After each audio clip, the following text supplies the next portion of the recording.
Hey, what's up, Twitter? It's Kat here from DesireToTRADE.com.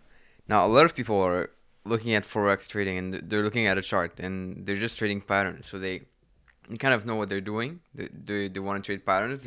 They're waiting to see what's going to happen on the chart and what exactly is going to be on the chart.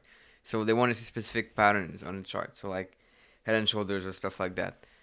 And the thing is, this is good, but I like to see the market more as human people, like as human being, because people in the market are, after all, humans, right? They're people like you and me.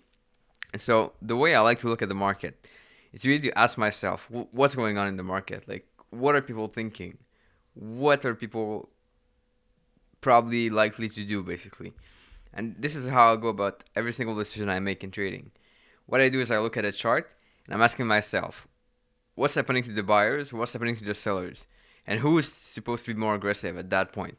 Because there's always someone more aggressive than the other person in trading. There's always a buyer more aggressive than the seller, or the seller more aggressive than the buyer, because this is what makes the price move.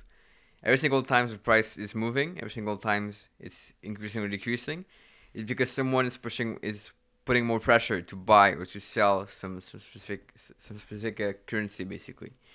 And so the way I look at the market is really ask myself, what are the buyer thinkings and what are the seller thinking?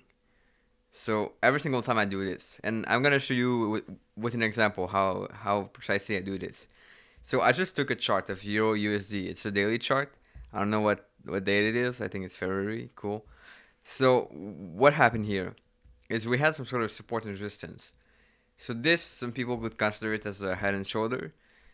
I just consider it as a price chart with support with resistances. It's more simple that way. So what's happening is you had people buying the euro here at that point. I'm gonna take this. So you had people buying right here.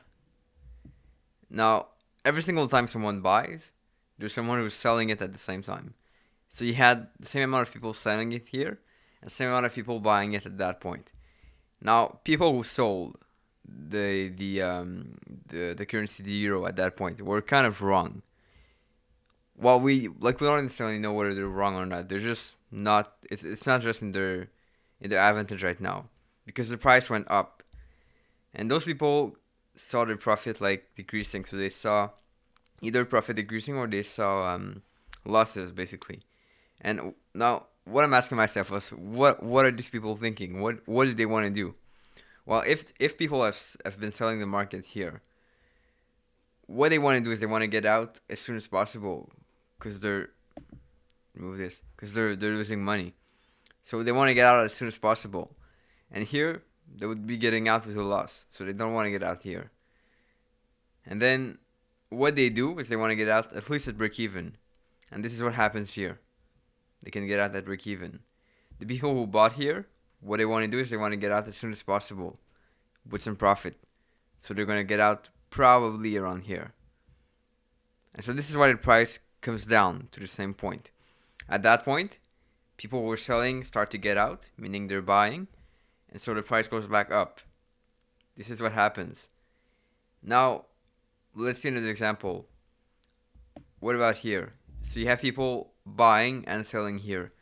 People selling here, they want to get out with a profit, so they're going to wait for price to decrease. But people who bought here, they want to get out as soon as possible with zero loss because they don't want to lose money. People are risk averse. They want to avoid losses, basically. So people who bought want to get out as soon as possible. So they're going to wait until price comes pretty close to that area to come back with zero loss or almost zero loss. And what happens is price went back here at almost the same place, and people started to get out. People who bought at that point because they started to see that price was going close to zero, like the P&L was going close to zero. So they said, all right, I'm closing a position and I'm leaving the market. And so this is what happens all the time. This is exactly what happens all the time. But then a place like here, you have a lot of people selling. A lot of people want to sell, and a lot of people are buying here also because there's always one buyer, one seller.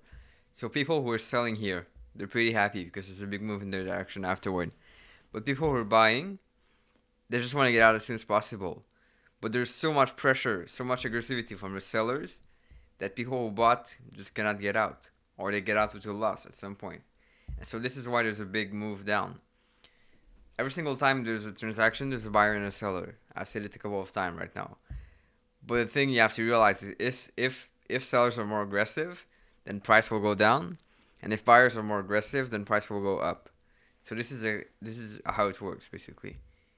Now I hope this video was valuable. I hope you understand why the price comes back to support at some point, why it comes back to resistance in other cases. It's always because people want to get out with zero loss or almost zero loss.